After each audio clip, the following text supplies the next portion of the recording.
আনিস, আমার থেকে কয়টা মাটি আমি তোমার জ্যাঠারে বানাইতে দিছিলাম, আজ আমার মাটি আমি নিয়ে নিলাম, আজ আমার মাটি আমি নিয়ে নিলাম।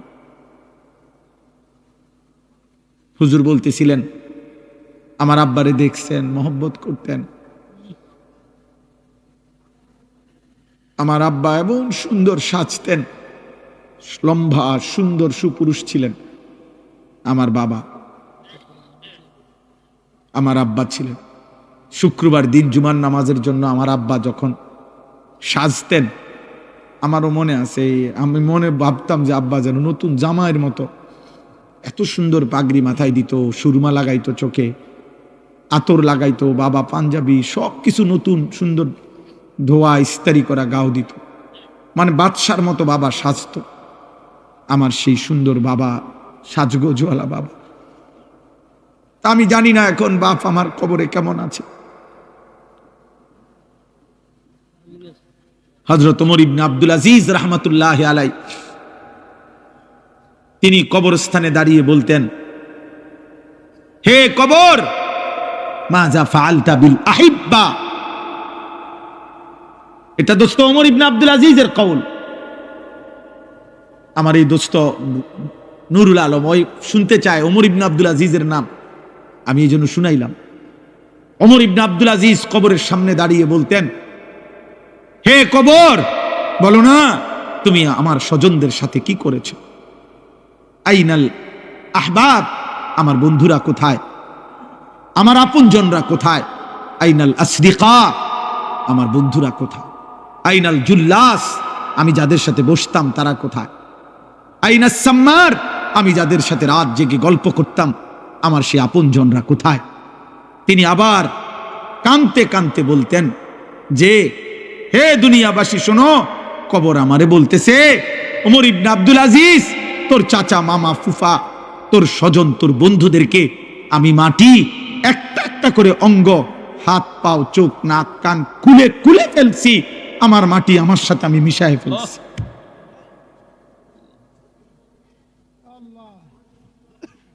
আমার মাটি আমি আমার সাথে মিশায় ফেলছি।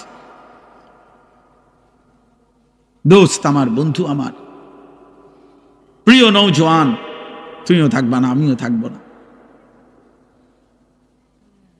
তুমিও থাকবা না, আমিও থাকবা না। উনিও ছিলেন না, এখন নাই। আল্লাহ তাআলা বলেন, শুনে এই মৃত্যুর দৃশ্য, আল্লাহর সামনে দাঁড়াবার দৃশ্য, মৃত্যুর মুহূর্তের স্মৃতি অবস্থা আল্লাহ তাআলা এখানে তুলে ধরছেন। এই জায়গা বড় সাংঘাতিক। আমার একজন আপনজন, আমার বিবির বড় ভাই মাওলানা মুফতি উসমান গনি 2-3 দিন আগে আমার সাথে সফরে ছিলেন উত্তরবঙ্গ। তো এক জায়গায় ফজরের নামাজ পড়াইছেন এই 2 দিন আগে। তো ফজরের নামাজে উনি এই আয়াতের এই সাইডটা পড়ছেন। উনি যে সময় পড়ছে নামাজে, তখনই আমার কলিজা ছিঁড়ে গেছে যে হায় মালিক, আপনি কি বললেন? ওইখান থেকে এটা মনে হয়েছে যে আমি আপনাদেরকে শুনাই। আল্লাহ তাআলা বলেন, কুল, হে নবী আপনি বলুন, ইয়াতাওয়াফাকুম মালাকুল মাউতিল্লাযী ওয়াক্কিলা বিকুম, আমি আল্লাহর পক্ষ থেকে আমি যেই ফেরেশতা মালাকুল মউত আজরাইলকে দায়িত্ব দিয়েছি, সেই ফেরেশতা মালাকুল মউত আজরাইল তোমাদের প্রত্যেককেই নির্দিষ্ট সময়ে মৃত্যু দিয়ে দিবে। ইয়াতাওয়াফাকুম, তোমাদের মৃত্যু ঘটাবে, তোমাদের জান কবজ করবে আমার হুকুমে।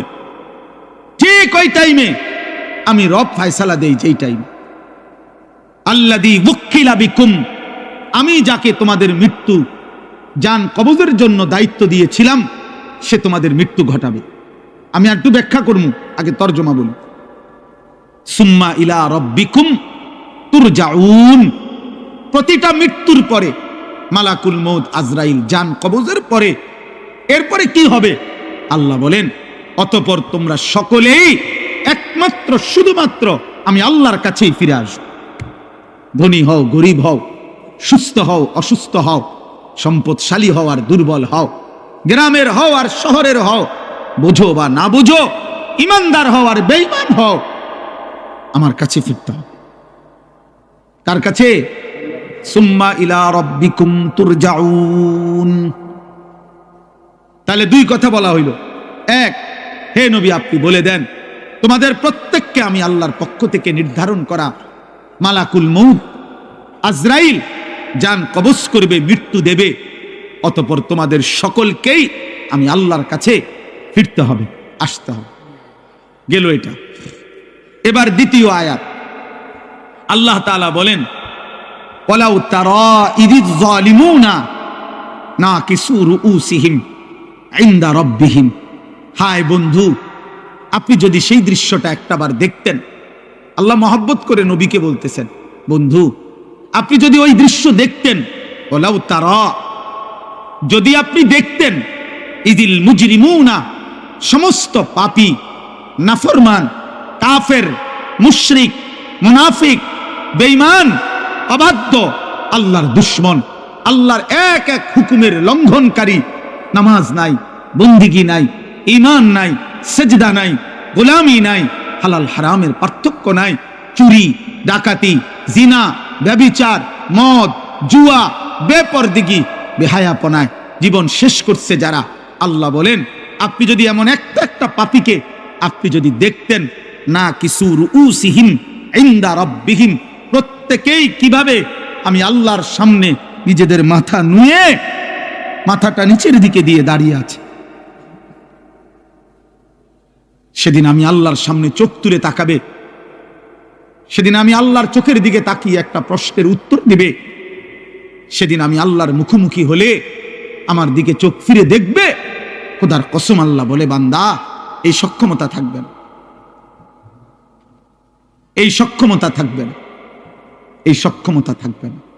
আল্লাহ এবার বলেন, তো মাথা নিচের দিকে দিয়ে নাফরমান চোখের পানি ফেলতে ফেলতে বলবে, রব্বানা আবসারনা ওয়া সামি'না, আল্লাহ জাহান্নামের দৃশ্য যা দেখার তা তো দেখলাম, যা শুনবার আযাবের ঘোষণা তা তো শুনলাম, ফারজি'না, অতএব মাওলা আপনার কাছে মুখোমুখি হয়ে মাথা নিচের দিকে নামিয়ে অপরাধী হিসাবে স্বীকৃতি দিয়ে আজ শুধু একটা আবদার, আমার একটা বারের জন্য দুনিয়ায় ফেরত দেন,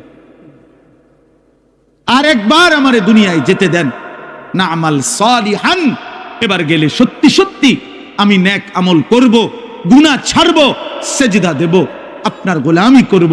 কেন?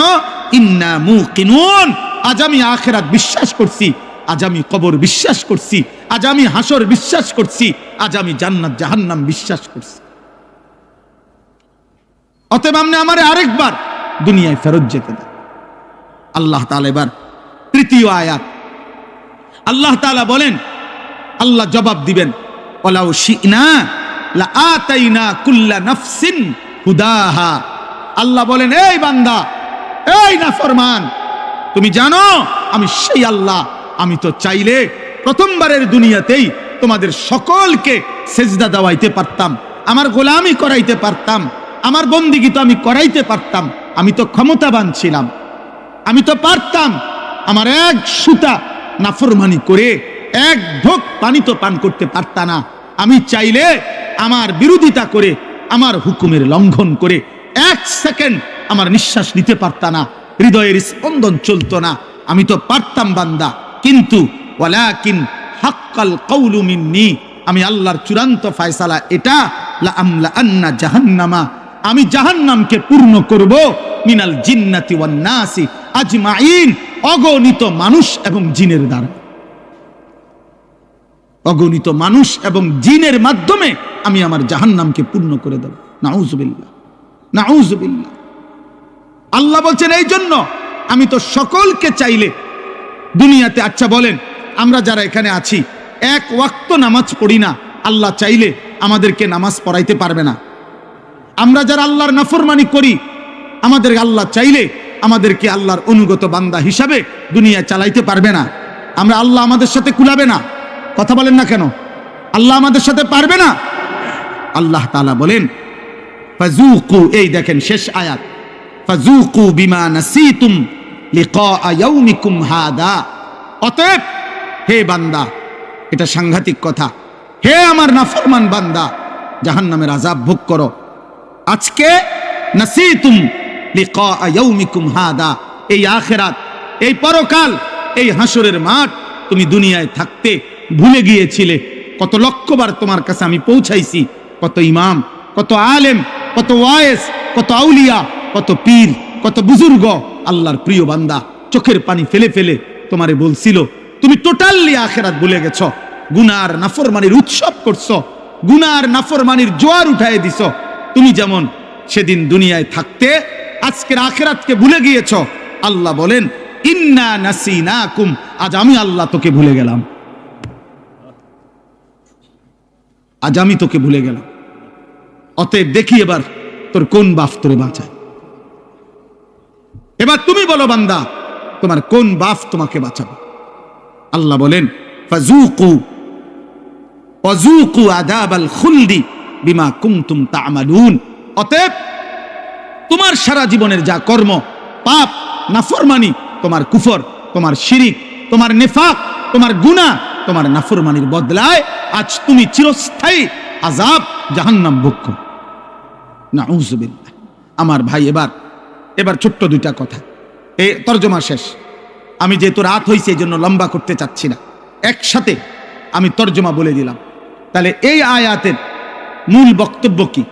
মূল বক্তব্য হলো, প্রথম কথা হলো মালাকুল মউত আজরাইল আমাদের প্রত্যেকের জান কবজ করবে, করবে কিনা বলে?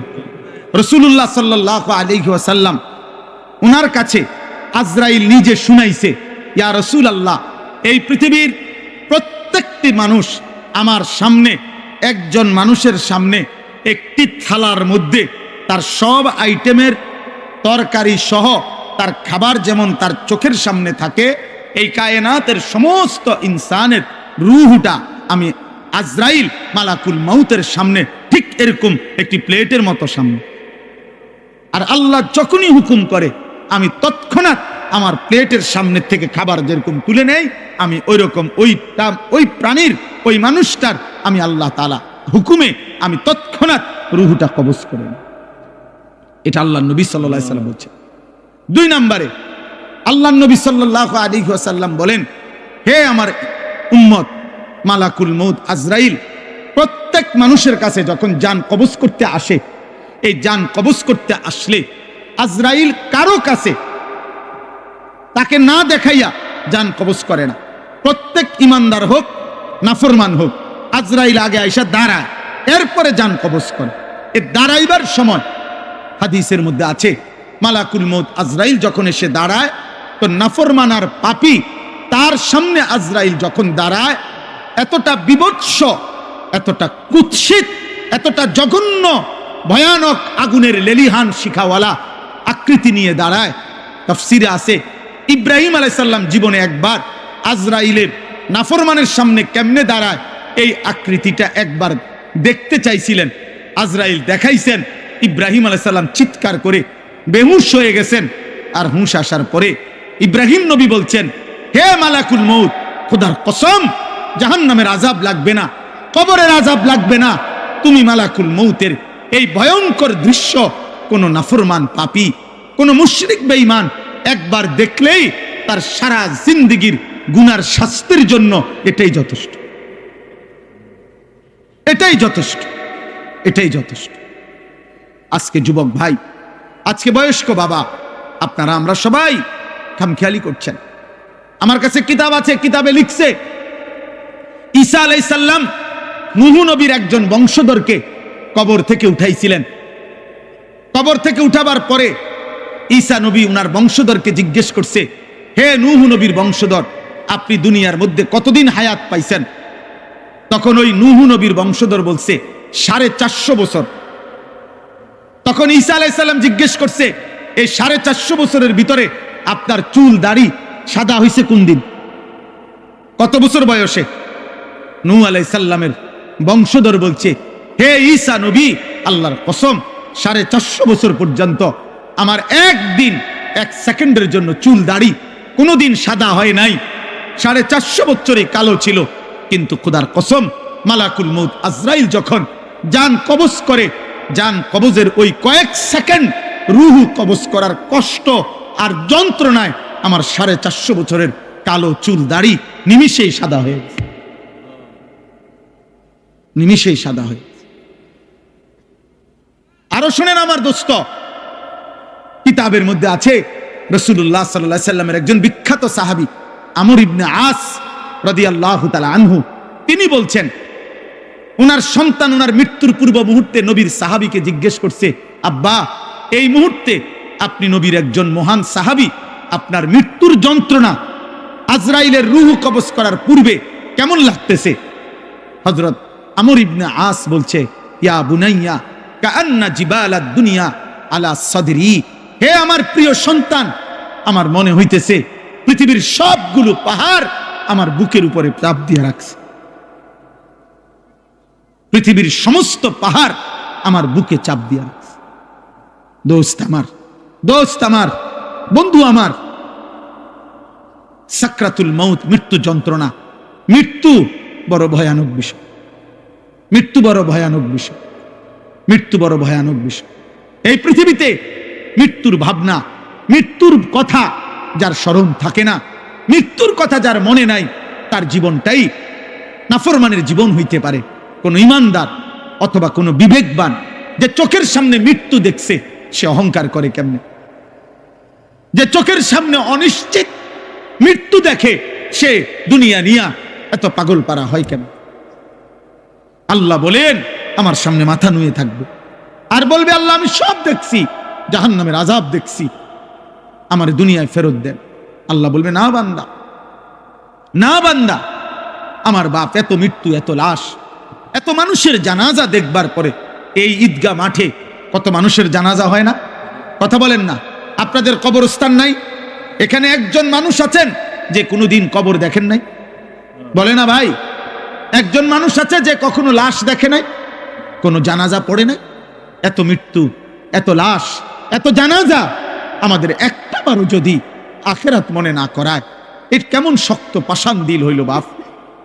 এই যুবক ভাই, রাত অনেক হয়েছে আব্বা, তোমরা যে কয়জন আছো আমি হাত জোড় করে দোস্ত আমার বলি না বাপ, কেমনে তুমি এত মৃত্যু দেখে, তোমার পূর্বপুরুষের কেউ দুনিয়ায় নাই, তুমি এক ওয়াক্ত নামাজ পড়ো না, এত শক্ত, এত পাষাণ কেমনে হইল আব্বা?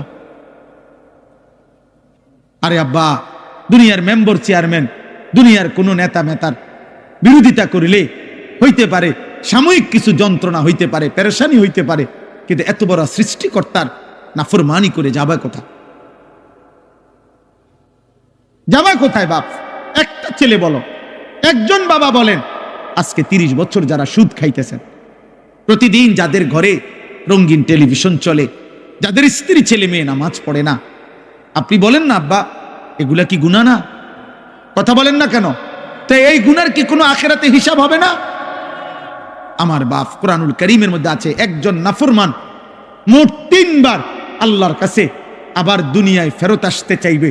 খোদার কসম 3 বারই আল্লাহ বলবেন, না না না বান্দা। একবার যখন জান কবজের সময় হয়, আজরাইলের ভয়ানক এই বিভৎস কুৎসিত চেহারা দেখে নাফরমান চিৎকার দিয়া বলবে, পৃথিবীবাসী শুনবে না। আল্লাহ বলছে, নাফরমান বলবে, রব্বির জিউন, আল্লাহ দুনিয়ায় আর কিছুদিন থাকতে দেন, নেকামল করব। আল্লাহ বলবেন না। আরেকবার হাসরের ময়দানে খোদার কসম ফেরেশতারা, তাফসীরের মধ্যে আছে, কোরআনে আছে, ওয়াজিআ ইয়াউমাইদিন বিজাহান্নাম, 70,000 আগুনের শিকল দিয়া বাইদা ফেরেশতারা জাহান্নামকে টেনে হাসরের ময়দানে এনে দাঁড় করাবে। এই হাসরের ময়দানে যখন জাহান্নামের দিকে এক নজর তাকাবে, তখন জাহান্নামীর এই দৃশ্য দেখে জাহান্নামী নাফরমান চিৎকার দিয়া আল্লাহকে বলবে, আল্লাহ আমারে দুনিয়ায় ফেরত যেতে দেন। আল্লাহ বলবে না। এই দ্বিতীয়বার। আর তৃতীয়বার হলো যখন জাহান্নামীকে জাহান্নামে ফেলা হবে, প্রতি মুহূর্তে, প্রতি সেকেন্ড, রব্বে কাবার কসম, মিনিট মিনিট জাহান্নামী শুধু চিৎকারই করবে আর বলবে, আল্লাহ দুনিয়ায় ফেরত যেতে দেন, দুনিয়ায় ফেরত যেতে দেন, দুনিয়ায় ফেরত যেতে দেন। নেকামল করবো রে মাওলা, নেকামল করবো রে মাওলা, নেকামল করবো রে মাওলা। আল্লাহ বলবেন, আমি হায়াত দিছি তো বান্দা, আমি আমার প্রতিনিধি পাঠিয়েছি তো বান্দা, তুমি আমার কথা গুরুত্ব দাও নাই। এইভাবে বলতে বলতে কোরআনে আছে, শেষ পর্যন্ত আল্লাহ, এটা মারাত্মক বিষয়, শেষ পর্যন্ত আল্লাহ একটা পর্যায়ে জাহান্নামীকে বলবে, ক্বালা আখসাউ ফীহা ওয়ালা তুকাল্লিমুন, আমার নাফরমান বান্দা আর একটা কথা বলবি না, তুই জাহান্নামে পড়ে থাক, আর কোনো শব্দ বের করবি না, আর মুক্তি চাইবি না দুনিয়া যাওয়ার জন্য, আর মুখ দিয়ে আর বলতেও পারবি না। এই আল্লাহ যখন বলবে ওয়ালা তুকাল্লিমুন, হে বান্দা আর কথা বলো না, খোদার কসম তাফসীর মাআরিফুল কোরআনে লিখছে, তখন জাহান্নামীর জবান দিয়া আর কোনো শব্দ বের হবে না। এবার যা বের হবে তা হয় কুকুর, নাই তো গাধার বিকট আওয়াজ। জাহান্নামীর জবান থেকে কুত্তার আওয়াজ বের হবে, গাধার আওয়াজ। এই জন্য রাত গভীরে দোস্ত আমার, কবরবাসীদের মৃত্যু, মরহুম মাওলানা সাহেবের মৃত্যু, আর এই আমাদের স্বজনদের মৃত্যু, এই সব মৃত্যুর কথা স্মরণ করে আমাদের এটা উচিত ভাবা। আমাদের গন্তব্য আমাদের আখিরাত, আমাদের গন্তব্য আমাদের কবর, আমাদের গন্তব্যই আমাদের চলে যাওয়া, আমাদের চলে যাওয়া। এই রং তামাশার এই দুনিয়ায় আমরা বেশি বাড়াবাড়ি করছি। দেন সবচেয়ে বড় কথা হইল আমাদের কিশোর যুবক অধিকাংশ নামাজ পড়ছে না, আর আমাদের বাপ চাচা দাদা মা, আমাদের অভিভাবকরা অধিকাংশই ছেলে মেয়ে বউ বাচ্চার ইমান আমল নামাজ, ওদের হালাল হারাম পাক নাফাক এটা নিয়ে কোনো যত্নবান নাই। সবাই ব্যস্ত বিল্ডিং দালান ঘর বাড়ি সোফা খাট ফার্নিচার এই নিয়েই ব্যস্ত। আরে বাবা, আপনার ছেলে এক ওয়াক্ত নামাজ পড়ে না, কার লাগা বিল্ডিং বানাইতেছে? আপনার বিবি টোটালি পর্দা করে না, কার জন্য ঘর বানাইতেছে? কার জন্য ঘর বানাইতেছে? কার জন্য মাথার ঘাম পায়ে ফেলছে? বলেন বলেন, আপনারা বলেন। আল্লাহ তাআলা তো ওয়াদা দিছে, লা আমলা আন্না জাহান্নাম, আমি জাহান্নাম পূর্ণ করব মানুষ দিয়া, মানুষ দিয়া। কোরআনুল কারীমের মধ্যে আছে জাহান্নামের মধ্যে মানুষ ফেলবে আর আগুন আরো বাড়বে, আবার ফেলবে আগুন বাড়বে। একটা পর্যায়ে মহান আল্লাহ জিজ্ঞেস করবে, হালিম তালাতি, হে জাহান্নাম পূর্ণ হইছেনি তোমার জাহান্নাম? ওয়া তাকুলু হাল মিন মাজিদ, জাহান্নাম কেবল বলবে, আয় মাওলা আরো চাই, আরো চাই, আরো দেন, আরো দেন, আরো দেন, আরো দেন, আরো দেন। আবারও ফেলবে ফেরেশতা জাহান্নামের মধ্যে মানুষকে, আর জাহান্নাম বলবে হাল মিন মাজিদ, এই রব আরো চাই, আমার জায়গা আরো খালি, আরো খালি, আরো খালি।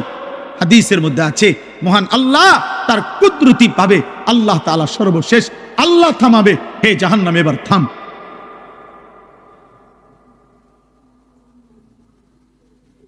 আফসোসের বিষয়, আফসোসের বিষয়। আপনি ভেবে দেখেন, আমরা কিতাবে পড়ছি, আমার কাছে এই কিতাব গাড়িতে আছে। একজন বড় বুজুর্গ ছিলেন আলী ইবনে ফুজাইল, এই মহান বুজুর্গ একদিন রাত্রিবেলা আল্লাহর কোরআন পড়তেছিলেন।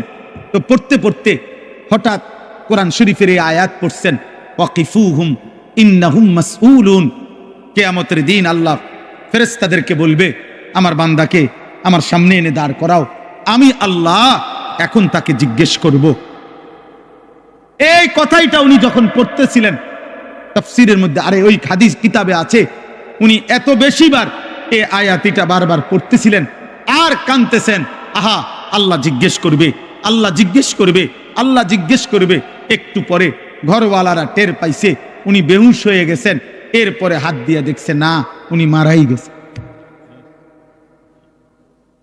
মারাই গেছেন। এই এক কথা শুধু ভাবছেন, আহা আমার রব আমাকে জিজ্ঞেস করবে, আমি কি উত্তর দেব? আমার রব আমাকে জিজ্ঞেস করবে, আমার মালিক বলবে, আনিস 365 দিনে কোনো দিন ফজরের নামাজ পড়লা না? আমার ভোরের আলো তোমায় কখনো দেখলো না? প্রতিটা দিন সূর্যের আলো, এই ভোরবেলা যে আমি সূর্য উঠাইলাম তোমার জন্য উঠাইছিলাম। আমি তো আল্লাহ, সূর্য ছাড়াও আমি তো আছি, আমি তো তোমার জন্য ভোর এনেছিলাম, তুমি আমার সেজদা দিলা না? আমি তো তোমার জন্য রাত্র ডুবাইছিলাম, সূর্য অস্ত গিয়েছিল, তুমি মাগরিব পড়লা না? তুমি এশার নামাজ পড়লা না? কি উত্তর হবে আব্বা বলে? এজন্য আমি সব সময় বলি, ওই মৃত মানুষের রুহের মাগফিরাত এটার চাইতে বেশি দরকার আমাদের জীবিত মানুষের হেদায়েতের ফিকির। যে কবরে চলে গেছে তিনি তো চলেই গেছেন, উনি উনার ভালো মন্দ নিয়া উনি তো কবরে চলেই গেছেন, উনি আর ফিরবেন না, আর সুযোগ হবে না। উনি হাজার বুঝলেও, এই কবর থেকে চিৎকার করলেও উনি তো আর এই জমিনে আসবে না। কিন্তু আমরা তো এখনো বেঁচে আছি, আমাদের তো এখনো সুযোগ ছিল, আমরা তো পারতাম আজও আল্লাহকে সেজদা দিতে, আমরা তো পারতাম আল্লাহকে ডাকতে, পারতাম আল্লাহকে ডাকতে। অতএব এই রাত গভীরে আমার কথা আমি এতটুকুই আজকে বললাম, আমরা প্রত্যেকে ইনশাআল্লাহ নিজের আখিরাত, নিজের কবর, নিজের মৃত্যু, এই অনিবার্য বাস্তবতাকে আমরা স্মরণ করে আমরা আখিরাতকে, নিজের জীবনকে সাজাবার চেষ্টা করব। বলেন ইনশাআল্লাহ। যুবক ভাই, তোমরা ফজরের নামাজ পড়ো ভাই। প্রিয় ভাই, তোমাদের অনেক ছেলে আব্বা, চুল, চেহারা, লেবাস, পোশাক দেখলে বোঝা যায় শরীর নাফাক, পেশাব করে পানি নাও না, নারী ছবি, অস্থি দৃশ্য দেখে দেখে নিজেদের চেহারাটা নষ্ট করে ফেলছ।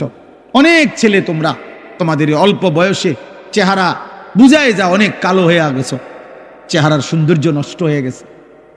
চুলের পেখম দিয়া সুন্দর হয় না আব্বা, সেজদা দিয়ে সুন্দর হয়, সেজদা দিয়ে সুন্দর হয়, সেজদা দিয়ে সুন্দর হয়, সেজদা দিয়েই সুন্দর হয়। হ্যাঁ হ্যাঁ, আহা, আল্লাহ আমাদেরকে হেফাজত করেন, আল্লাহ আমাদেরকে হেফাজত করেন, আল্লাহ আমাদেরকে হেফাজত করেন। রব্বুল আলামিন এই কপাল আমাদের বানিয়েছেনই সেজদার জন্য। এই পৃথিবীর কোনো কাজে কপাল লাগে না। মানুষ হাত পাও, মানুষ চোখ কান, মানুষ নাক দিল দিমাগ দিয়া উপার্জনের বিভিন্ন কিছু করে রোজগারের জন্য, কিন্তু কপাল দিয়া কোনো কিছু দাক্কায়ও না, আজ্ঞায়ও না। কপাল দিয়া কোনো কাজ, পৃথিবীর উপার্জনের কোনো কাজ কপাল দিয়ে হয় না। তাহলে কপাল আল্লাহ কেন বানাইলেন? রব্বুল আলামিন বলছে, বান্দা, কপাল আমি শুধুই সেজদার জন্য বানাইছি, কপাল বানাইছি শুধু সেজদার জন্য। এটা আলাদা, স্পেশাল স্পেশাল। আমি চাই তোমার কপাল নিচের দিকে নুইবে। তুমি যদি তোমার কপাল মাটির দিকে নাও, আমি আল্লাহ তোমার কপাল আরশে আজিমে নিয়ে আসবো। তুমি যাবা নিচের দিকে, আমি টেনে আনবো উপরের দিকে। এই জন্য বান্দা তো গেছে সেজদা দিতে নিচের দিকে, অথচ জান্নাত তো উপরের দিকে। বুঝেন নাই? জান্নাত কোথায়? 7 আসমানের ঊর্ধ্বে, জান্নাত উপরে। তো আমি তো সেজদা দিয়ে যাই নিচে। আল্লাহ বলেন, হ্যাঁ তুমি নামো নিচে, আমি তুলবো তোমার এই জান্নাতে, আমি টেনে আনবো বান্দা, আমি টেনে আনবো। আর যদি তুমি নিজেই অহংকার করো, ঘাড় ফাঁক দাও, তুমি অহংকার করে মাথা সোজা করো যে কি হবে কার, কে কি করবে, আল্লাহ বলেন ওই অহংকারী ঘাড় আমি আল্লাহ নোয়াই দেব। এটাই আল্লাহ এখানে বলছেন, না কিছু রুউসিহিম, মাথা নোয়াইতে হবে, মাথা নোয়াইতে হবে। আল্লাহ তাআলা আমাদের প্রত্যেককে আখিরাতের ফিকির দান করেন। আজকে হযরত মাওলানা গিয়াসউদ্দিন সাহেব রাহিমাহুল্লাহ, ওনার এই স্মরণে এই মাহফিল, কবরবাসীদের রুহের মাগফিরাতে এই মাহফিলে আমার এটাই বক্তব্য। চলেন আমরা আমাদের এই মেহমানরা, আমাদের এই ভাইরা কে মনে করব। বলেন ইনশাআল্লাহ, বলেন ইনশাআল্লাহ। আমরা মরবো তো আব্বা, জওয়ান ভাই বলো না, মরবা তো তোমরা সবাই। তাহলে সেজদা দাও, সেজদা। আল্লাহ বড়, এই আমার শেষ কথা ভাই। আল্লাহ কোন বান্দা সেজদা দিলে আল্লাহ সবচেয়ে বেশি খুশি হয়। আকরাব নবীজি বলছে, বান্দা আল্লাহর সবচেয়ে কাছে পৌঁছে যখন বান্দা সেজদা দেয়। এই জন্য আমার শায়েখ আল্লামা মুফতি মুশতাকুর নবী সাহেব বলে, বান্দা যখন সেজদা দেয় আল্লাহ তখন এরকম পিঠে মাথায় হাত বুলায় দেয়, হাত বুলায় দেয়, হাত বুলায় দেয়।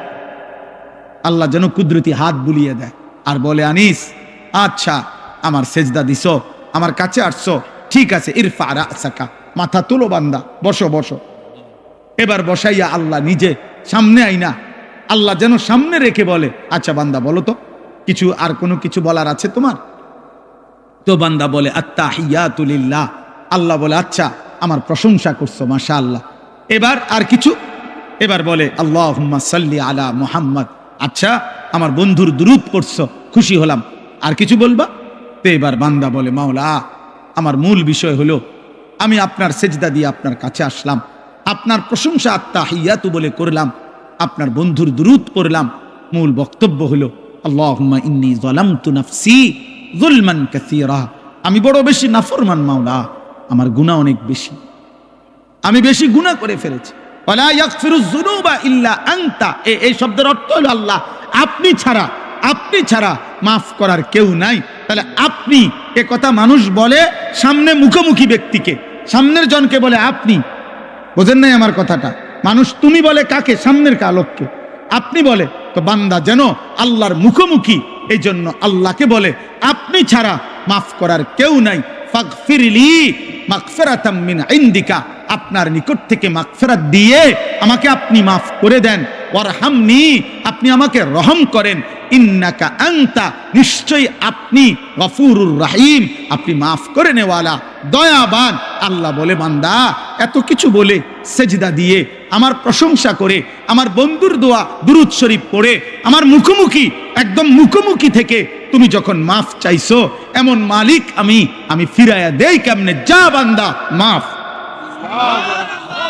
কি বললেন? কি বললেন? আল্লাহু আকবার। তো এই জন্যই এখন কি কইলো দোস্তে?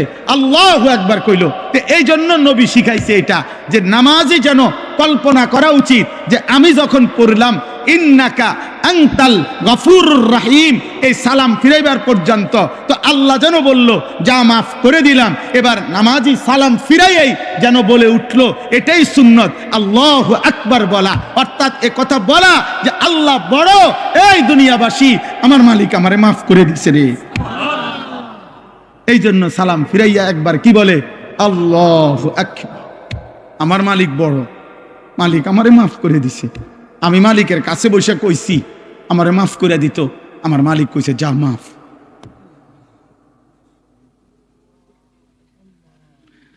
এজন্য আল্লাহ নবী সাল্লাল্লাহু আলাইহি ওয়াসাল্লাম বলছেন ইয়ামহুল্লাহু বিহিন্নাল খাতায়া, 5 ওয়াক্ত নামাজের বদলায় আল্লাহ তাআলা বান্দার সমস্ত গুনাহ মাফ করে দেয়, সব গুনাহ। চলো বাবা ইনশাআল্লাহ সেজদা করব তো ইনশাআল্লাহ, নামাজ পড়বো তো ইনশাআল্লাহ। আল্লাহ তৌফিক দেন, আল্লাহ কবুল করেন। আল্লাহ তাআলা আমাদেরকে ঈমান আমলের দৌলত দান করেন। আল্লাহ তাআলা হুজুরের কবর, এলাকার সমস্ত কবর আল্লাহ তাআলা নূরে নূরে ভরপুর করে দেন, আমিন। হুজুর দোয়া করে দেন। এখান দিয়ে একটু ধাক্কা দিয়ে দেন, আস্তে সাবধান। এদিকে ধরেন ভাই, আপনার নাম নেই, আপনি মুরব্বী না।